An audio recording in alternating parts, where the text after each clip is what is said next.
일찍 죽느냐, 치매에 걸리느냐, 그것이 문제로다. 아직도 옛날 이미지가 강하게 남아있기 때문에 65세 이상은 고령자로 묶어버리기 쉽지만 고령자라고 해서 모두 똑같이 늙는 것은 아닙니다. 영양 상태가 좋은 지금의 건강한 노령자라면 더더욱 그렇습니다. 나이에 따라 개인에 따라 늙어가는 방식은 정말 다양하고 다채로울 수밖에 없습니다. 그런 의미에서는 꼭 100세가 아니더라도 절반 이상이 90대 중반까지 사는 사회가 눈앞으로 다가왔다고 할 수 있습니다. 하지만 뇌의 노화는 멈출 수 없습니다. 뇌의 신경세포는 원칙적으로 세포 분열을 하지 않고 사람은 평생 같은 세포를 계속 사용하기 때문입니다. 저는 병원 근무 당시 매년 약 100번쯤 고령자 병리해부 보고서에 참석했는데 85세 이상 중에 알츠하이머형 치매 변성이 나타나지 않은 사람은 한 명도 없었습니다. 즉, 나이를 먹으면 정도의 차이는 있지만 누구나 치매에 걸린다는 거죠. 그렇게 생각하면 100세 시대라는 것은 극단적으로 말하면 일찍 죽느냐, 치매에 걸리느냐, 둘 중 하나인 시대라고 할 수 있습니다. 너무 비관적인가요? 저는 그렇게 생각하지 않습니다. 인생 100세 시대는 더 나아가 노년 격차가 드러나는 시대이기 때문입니다. 치매라는 것을 어떻게 대비할 것인가? 그 준비와 마음가짐에 따라 인생을 행복하게 마무리할 수 있는 사람과 그렇지 않은 사람의 차이가 생기는 시대가 될 것입니다. 치매에 걸리면 완치는 불가능합니다. 하지만 진행을 늦추고 삶의 질을 유지하는 것은 어느 정도 가능합니다. 이를 위한 대책을 지금부터 이야기해 보겠습니다. 가능한 한 오래 현역으로 살자. 우선 가능한 한 오랫동안 현역으로 지낼 수 있다면 그렇게 하세요. 꼰대라고 부르든 말든 일할 수 있는 동안은 일하는 것이 좋으며 여생이니 노은이 하는 말로 자신의 삶을 규정짓지 않는 게 좋습니다. 어쨌든 고령자가 30% 이상인 사회입니다. 고령자 쪽이 고령자의 마음을 더 잘 알 것이고 그런 점에서 생각하면 히트 상품이나 새로운 서비스가 탄생할 가능성도 있습니다. 사회에 참여한다는 것은 무엇보다 전두엽을 쓰는 일입니다. 자원봉사든 지역사회 공헌이든 상관없습니다. 소속된 조직에 안팎에서 예상치 못한 사람들과 소통을 주고받고 인풋과 아웃풋을 반복할 수 있는 환경은 뇌에 매우 소중합니다. 피할 수 없는 노화는 그대로 받아들여야 한다고 주장하는 분들이 굉장히 많다는 것을 알고 있습니다. 또 그와 동시에 노화와 싸워야 한다고 생각하는 분들도 꽤 많다는 것도 알고 있습니다. 하지만 저는 어느 쪽에도 동의할 수 없습니다. 35년간 노인 의료에 종사해온 저는 그렇게 일률적으로 정리하기는 어렵다고 생각합니다. 하고 싶은 일이 있어야 뇌가 움직인다. 이제 회사 일이나 조직 생활은 지긋지긋하다. 하고 싶은 일을 하며 살고 싶다는 사람도 있을 것입니다. 이 또한 전두엽을 활성화하기 좋은 기회입니다. 앞서 말했듯이 자신과 반대되는 의견이 담긴 잡지나 책을 읽는 것도 좋지만 다시 한번 자신이 좋아하는 일, 잘하는 일에 도전해 보는 것이 뇌에도 좋습니다. 전두엽이 활발하게 움직이는 것은 설레고 두근거릴 때입니다. 책이든 영화든 그림이든 악기든 무엇이든 상관없습니다. 자신의 인생을 되돌아보고 무엇을 좋아했는지, 무엇을 잘했는지 다시 한번 생각해 보세요. 반드시 무언가 있을 것입니다. 물론 처음 해보는 것도 뇌가 좋아하는 일입니다. 여기서 중요한 것은 나만 즐기고 끝내지 말아야 한다는 점입니다. 인풋을 하면 반드시 아웃풋을 해야 합니다. 책을 읽었다면 서평을 써보는 것도 좋습니다. 그것을 SNS에 올리면 다른 사람의 호응을 얻을 수 있을지도 모릅니다. 피아노를 연습했다면 발표할 수 있는 기회를 가져보세요.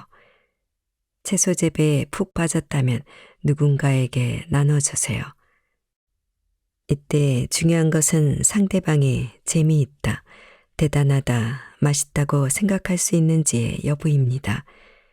자기 만족은 도파민을 분비시키기 때문에 중요하지만 어떻게 하면 상대방도 그렇게 생각할까를 고민하면서 좋아하는 일에 몰두하다 보면 자연스레 아웃풋 훈련이 됩니다. 사람의 나쁜 버릇 중 하나로 감전법 발상이 있습니다.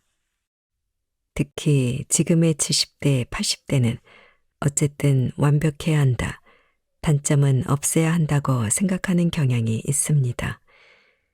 그런 교육을 받아왔기 때문이기도 하고 현역 시절에도 실수가 없는 것이 평가의 최소 기준이었기 때문이겠죠.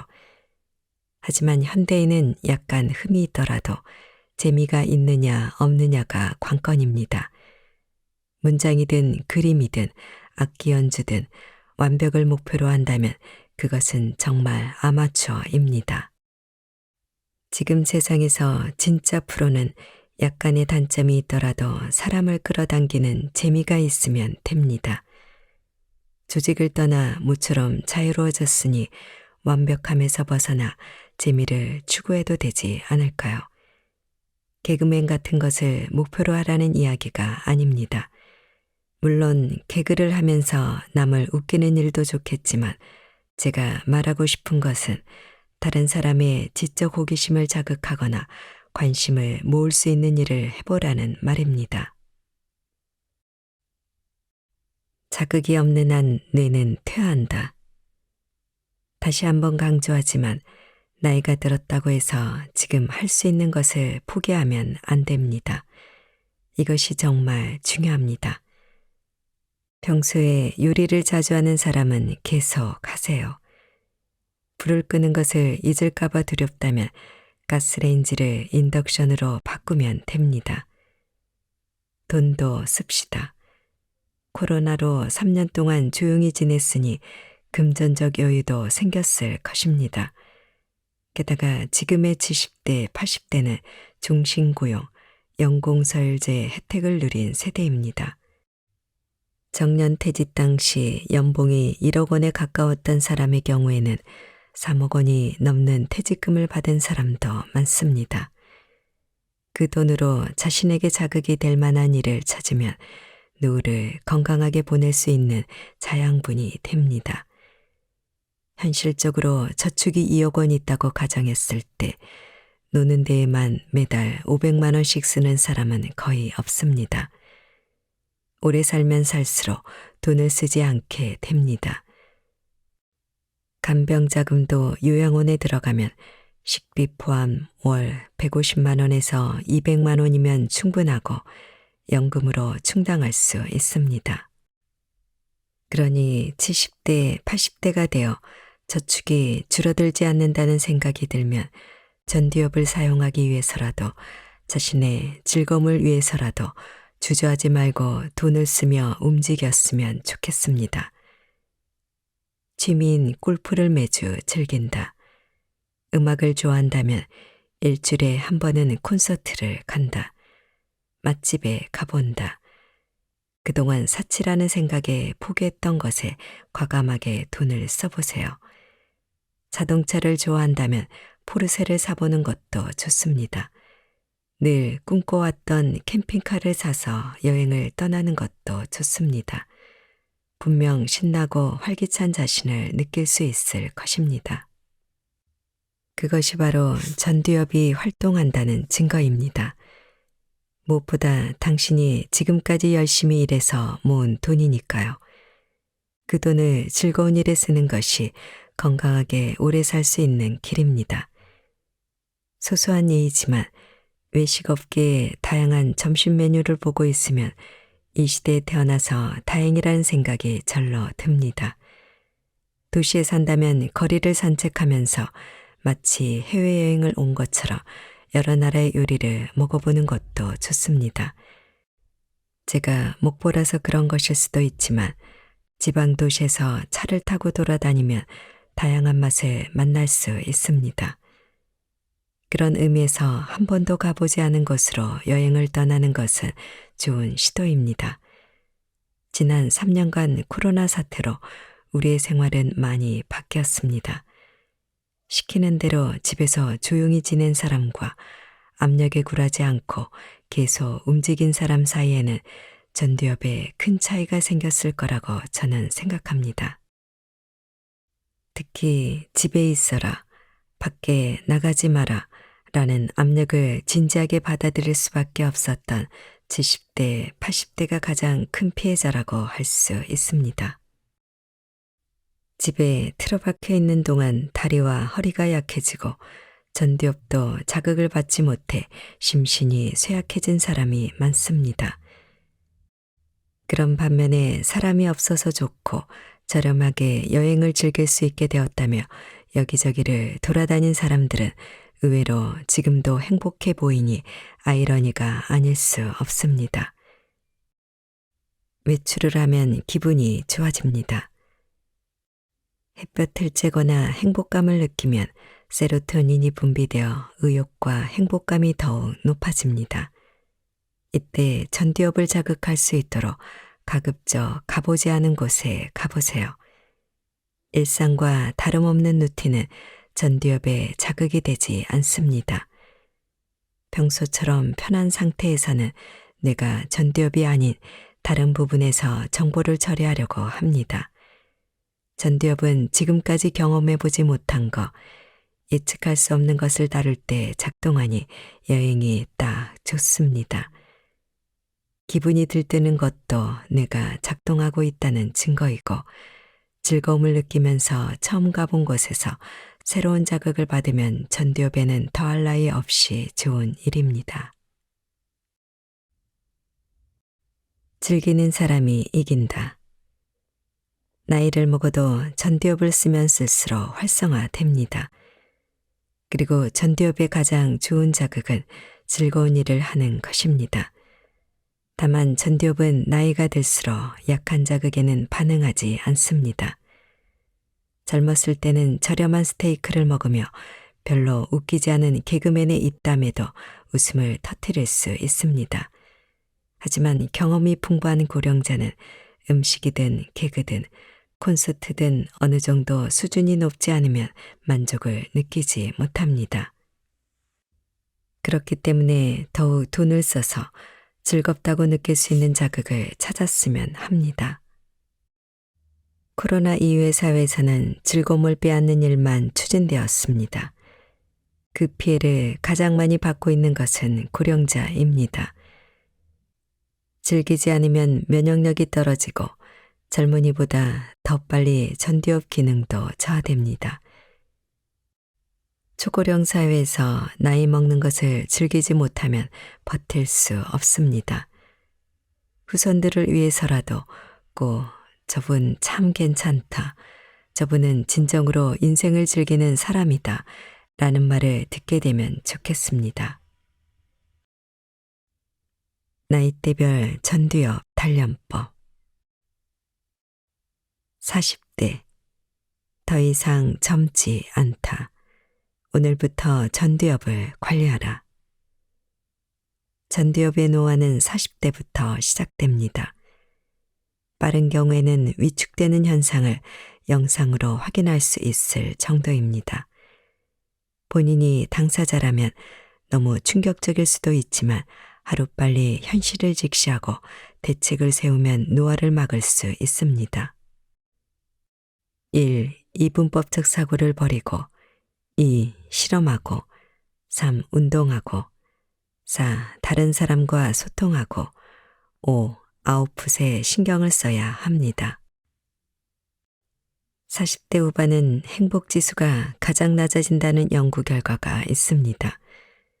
2020년에 미국 경제연구소가 발표한 보고서에 따르면 선진국에서는 47.2세에 가장 행복감이 떨어진다고 합니다.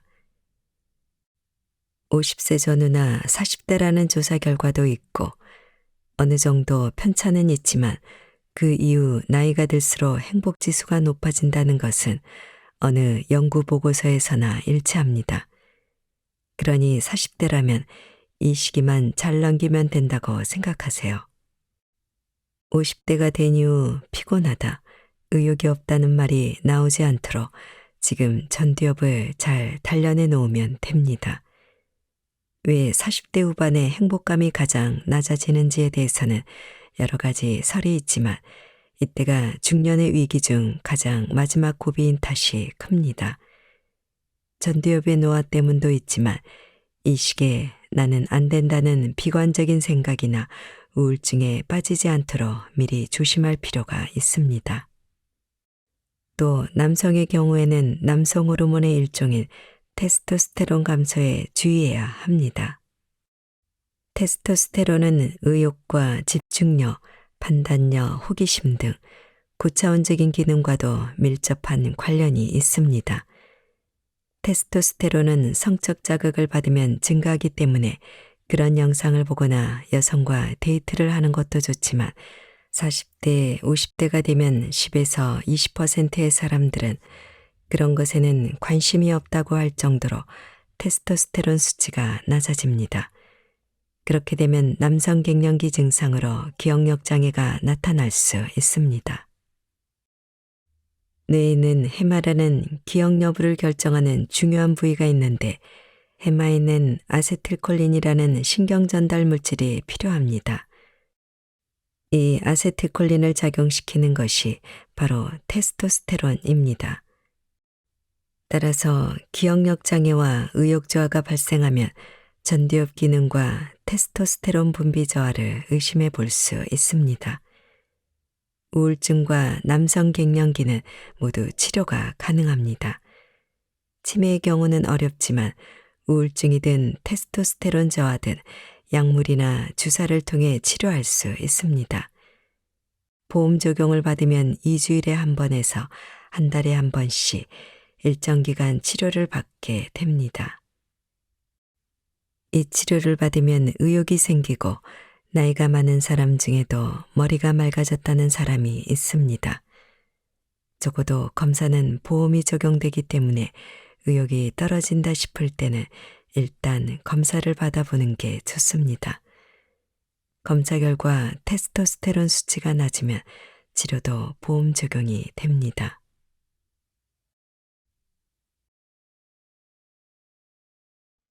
진짜 치매와 가성 치매가 있어요. 치매처럼 보이지만 실상은 치매가 아닌 가성 치매에 대해 아시나요? 이것은 구별하기가 쉽지 않습니다. 어느 분이 아무리 봐도 어머니가 치매 같았답니다. 그래서 동네 신경정신과를 찾아갔다고 해요. 그곳에서는 어머니를 노인성 우울증이라고 진단을 내렸습니다. 하지만 2년도 채 지나지 않아 어머니의 상태는 점점 나빠졌고 결국에는 치매 진단을 받았답니다. 그분의 말에 따르면 자신의 어머니는 의사의 말대로 치매 증상을 보이는 우울증이 아니라 진짜 치매였답니다. 그러면서 그 당시 의사가 항우울제보다는 치매 증상을 개선할 수 있도록 아세틸콜린 분해 억제제 같은 치매 약을 처방해 주었다면 어머니의 치매가 좀 더 느리게 진행되었을 것이라는 아쉬움을 토로했습니다. 이처럼 우울증으로 인한 가성 치매와 진짜 치매는 구분하기도 어렵지만 실제로 치매는 아주 오랜 시간에 걸쳐 서서히 진행되기 때문에 노인성 우울증을 치료할 때에는 늘 치매도 함께 고려해야 합니다. 반대로 이런 사례도 있습니다. 혼자 사는 70대 초반의 향심 씨는 딸과 함께 병원을 찾았습니다. 평소와 다르게 깜빡깜빡하는 일이 빈번하게 일어났습니다. 자신이 조금 전에 딸에게 전화했다는 사실을 잊어버려서 두세 번씩 전화해서 같은 말을 반복하기 일쑤였지요. 향심 씨의 딸은 이상하기도 하고 또 걱정도 되어서 어머니 집에 갔는데 냉장고 문을 여는 순간 많이 놀랐다고 합니다. 지난번 어머니 생신 때 가져온 반찬통들이 냉장고 안에 그대로 있었기 때문입니다.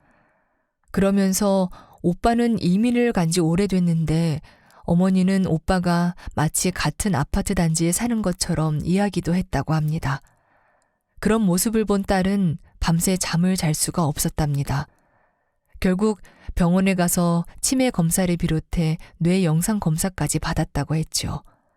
그런데 뜻밖의 결과가 나왔습니다. 향심 씨는 치매가 아니라 노인성 우울증으로 인한 가성 치매로 진단이 나왔습니다.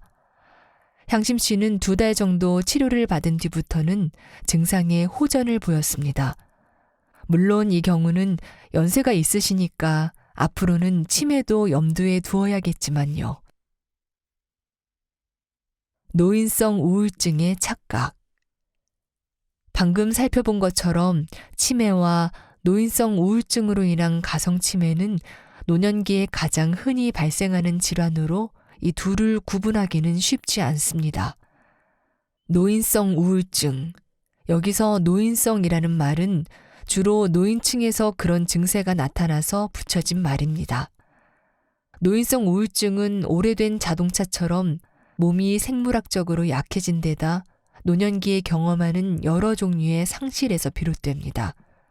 이를테면 신체적 기능에 문제가 생기고 배우자나 친구와의 사별 같은 상실을 경험하고 거기다 다양한 스트레스가 더해지면서 나타날 수 있습니다. 우울증이 오면 매사에 기운이 없고 흥미가 없어집니다. 취미 활동이나 친구들을 만나는 사회 활동을 하는 시간이 줄어들고 점점 집에만 있으려는 경향을 보이게 됩니다. 거기다가 많이 예민해져서 누가 뭐라도 하면 그 말의 의미를 따져보지도 않고 서운해하고 짜증을 부리기도 합니다. 당연히 밤에 잘 자지도 못하고 먹는 일에도 별 관심이 없습니다. 상황이 이 지경인데도 자신의 마음이 우울하다고 말로 표현하지 못하고 식욕이 없다거나 소화가 안 된다라는 식으로 신체 증상만을 호소하니까 우울증이라고 생각하지 못합니다. 설상가상으로 막상 병원에 가서 검사해보면 신체 기능상 별 문제가 없다는 소리를 듣게 됩니다.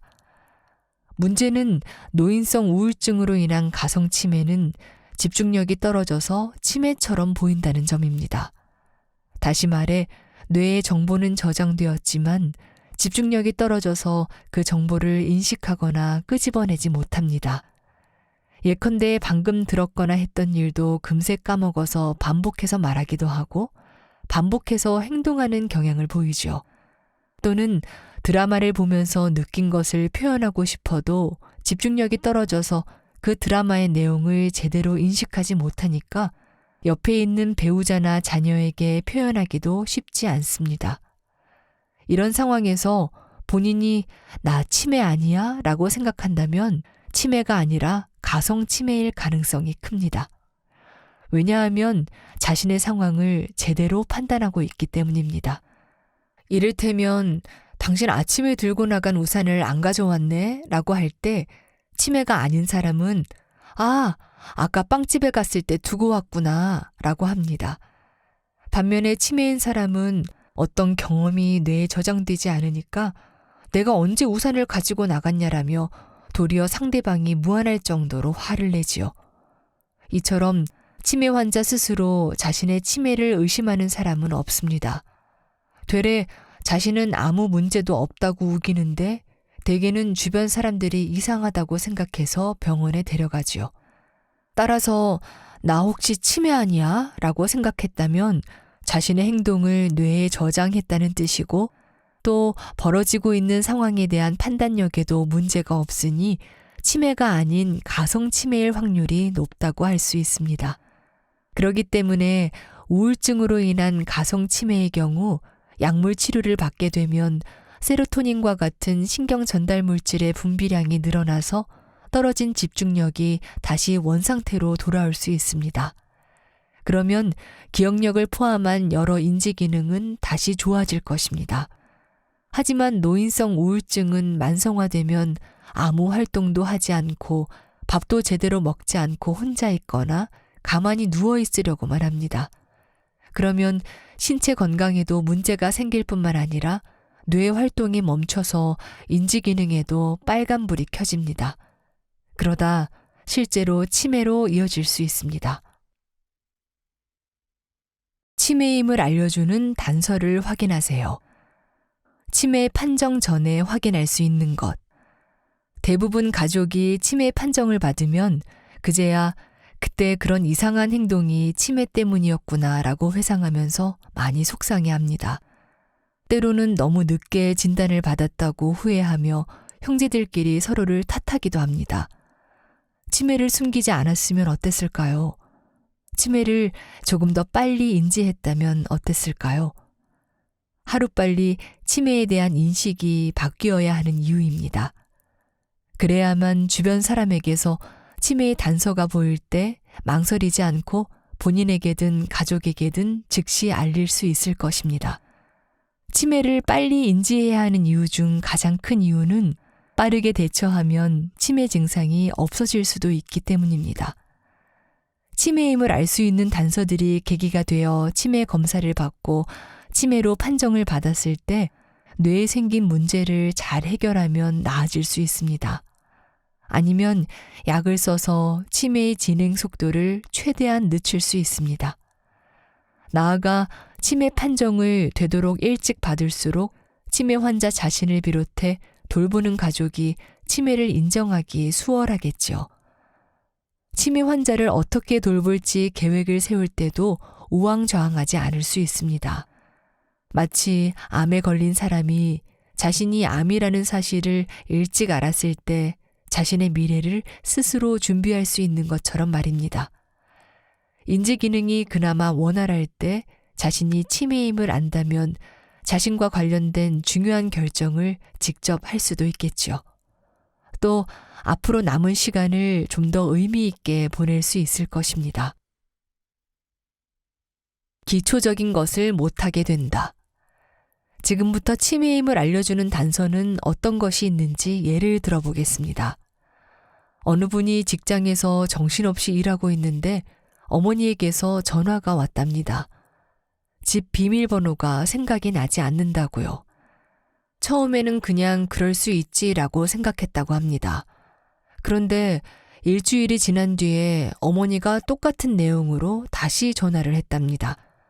그 일을 계기로 어머니는 치매 검사를 받았고 결국 치매 판정을 받았습니다. 보통은 집 비밀번호를 까먹었다고 하면 연로하시니 당연히 그럴 수 있어 라면서 대수롭지 않게 생각할 수 있습니다.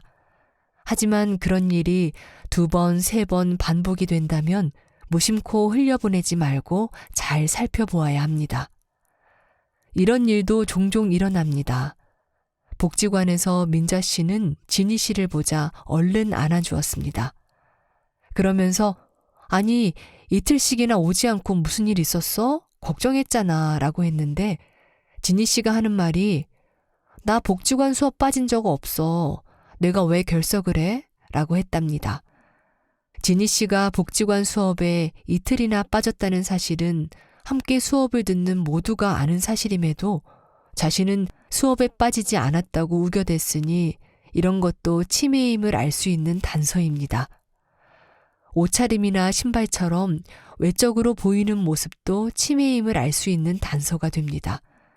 먼저 평상시에는 아주 깔끔한 분이었는데 어느 날부터인가 외모에 전혀 신경을 쓰지 않는 경우가 있습니다.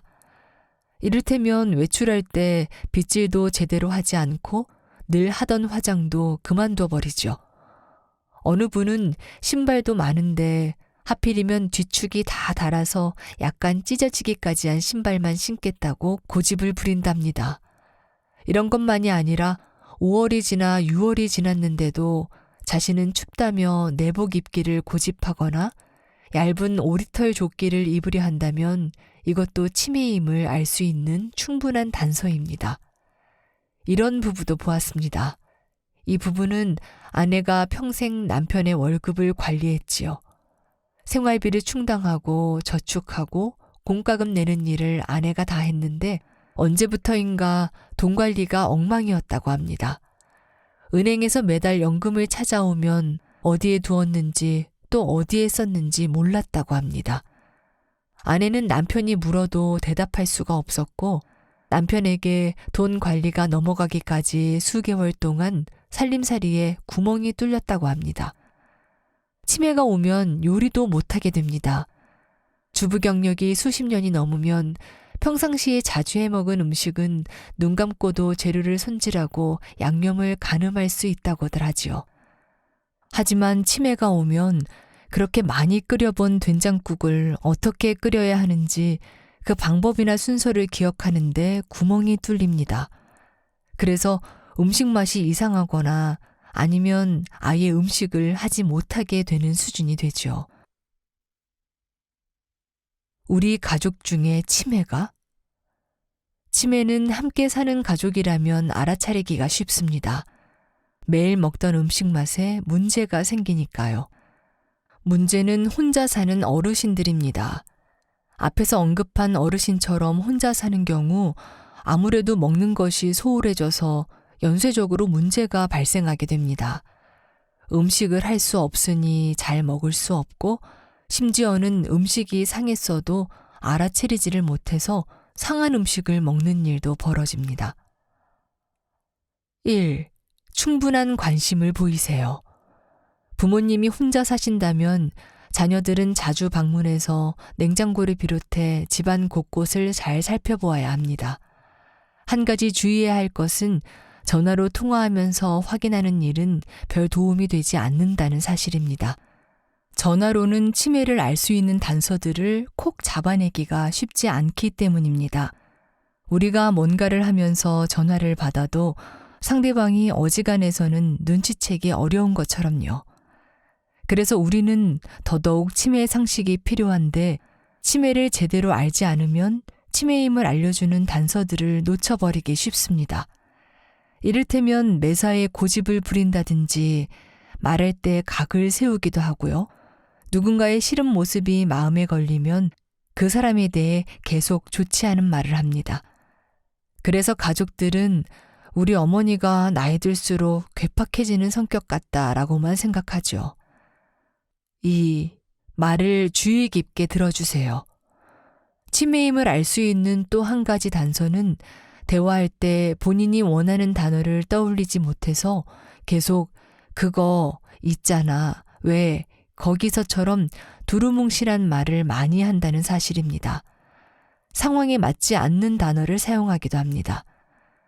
예를 들면 사과를 먹으려고 포크를 달라고 하고 싶은데 딸, 사과 먹게 숟가락 좀 줘라는 식으로요.